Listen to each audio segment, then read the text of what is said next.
Well, we've had a very busy morning in conference today. We kicked off around 9 o'clock. We had a wonderful presentation from some children that we've been working with lately with our Fórsa Schools Jersey campaign. They gave a lovely rendition of abbreviated Ireland's call for Fórsa's call. And then we had the Minister speaking to us for a little while. She spoke very well. We're hopeful that what she's saying is going to be how we proceed and go forward.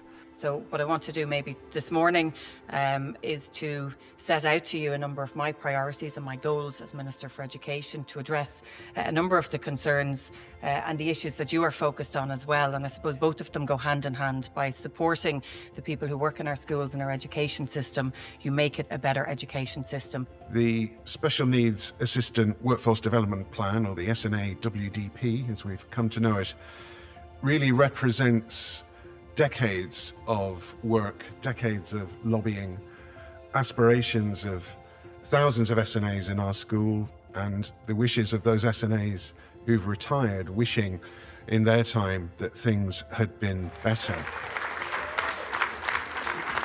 I'm here in Galway with Zorro, the school therapy dog, who's a school therapy dog in Tralee in County Kerry, and we're here at the Fórsa conference. So Zorro is from My Canine Companion, who are a charity based in Cork, and they do autism assistance dogs and school therapy dogs. So earlier today I spoke on the motion around parity for pensions across school completion.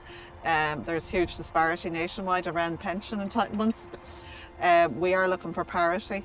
We're all doing the same job, and I know it's across the education division in regards to other support services as well, like the SNAs, caretakers and school secretaries. So we're looking for parity.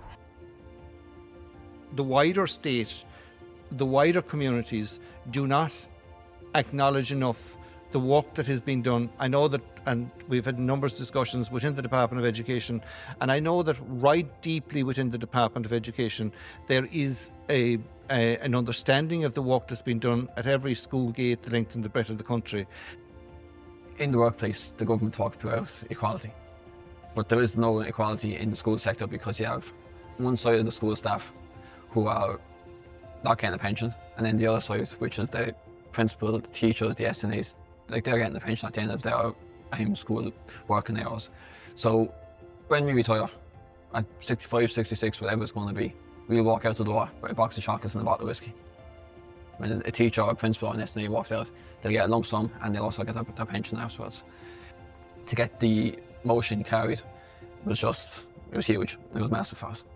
Motion 20, which was for industrial action, for the pension parity campaign, that if it wasn't answered, that it would be carried through, and it was carried through. The whole room, they supported us, and that's what the union is. We look after each other. I was delighted to bring the motion, to bring a ballot to our members, because we want pension parity for school secretaries and school caretakers. We had some great motions from our branch. One of the big ones that we had was a motion about amending the assault leave circular. So it was great to see that that was passed with such great support from everybody. We know it's a term that has a few negative connotations because of the terminology, so we're delighted to hear that there's support for changing the term of the circular and just widening the benefits for SNAs and school staff.